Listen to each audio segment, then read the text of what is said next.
Masjid Sunan Muria berjarak 18 km di sebelah utara kota Kudus. Lokasinya beralamat di Desa Colo, Kecamatan Gawe, Kudus. Selain terdapat bangunan masjid, di tempat itu juga terdapat makam salah satu dari 9 wali Songo. Dialah Raden Umar Said yang terkenal dengan sebutan Sunan Muria. Dibutuhkan perjuangan keras untuk mencapai Masjid Sunan Muria. Lokasi masjid itu berada di puncak Gunung Muria yang mempunyai ketinggian 1600 mdpl. Ditambah lagi, untuk menuju ke sana, wisatawan harus melalui jalan setapak yang berjarak. Walau begitu, tempat wisata religi ini memiliki pesona tersendiri yang tak bisa terelakkan. Yang pertama berada di puncak gunung.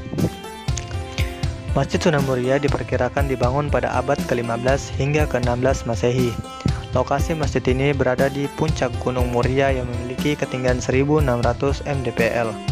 Pada zaman dahulu, Sunan Muria berdakwah menyebarkan ajaran Islam pada masyarakat yang tinggal di kaki Gunung Muria. Di kemudian hari, dia mendirikan pesantren dan sebuah masjid di puncak gunung itu. Dikutip dari islamic.center.or.id, nama Muria sendiri berasal dari nama sebuah bukit yang berada di dekat Yerusalem. Nama bukit itu Moria.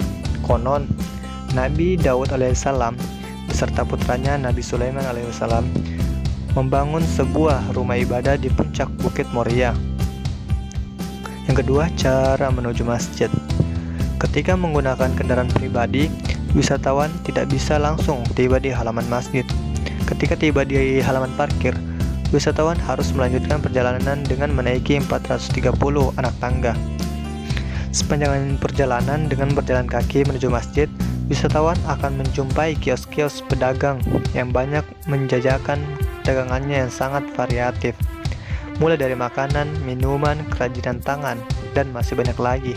Selain itu, wisatawan bisa menikmati perjalanan sembari menghirup udara pegunungan yang segar. Sedangkan cara yang kedua adalah dengan menggunakan ojek. Cara ini bisa digunakan apabila wisatawan lelah mendaki. Pos ojek di sana tak hanya bisa dijumpai pada awal titik pendakian, namun juga di beberapa titik. Hal ini membuat wisatawan tak perlu khawatir tak bisa mencapai masjid karena kelelahan di tengah jalan.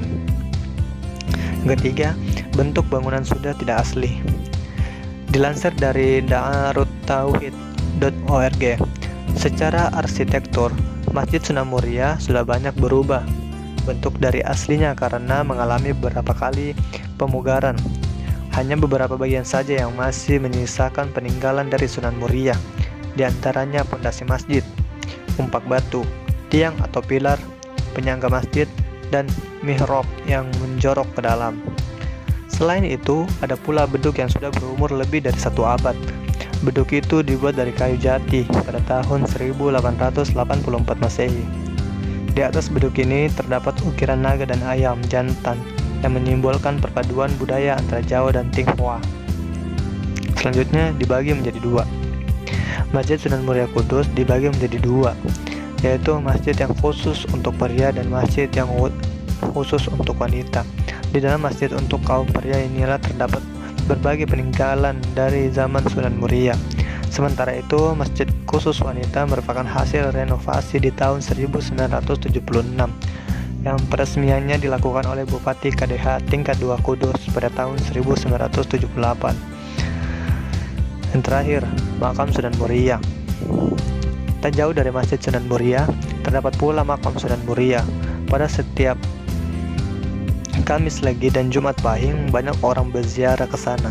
Ketika memasuki pintu gerbang makam, wisatawan akan dihadapkan pada pelataran yang dipenuhi 17 batu nisan. Menurut juru kunci makam, nisan itu merupakan makam para prajurit dan punggawa keraton. Sementara itu, makam Sunan Muria berada di sebuah bangunan congkok beratap sirap 2 tingkat. Di sebelah timur makam itu terdapat nisan yang konon menjadi makam putri Sunan Muria, Raden Ayu Nasiki.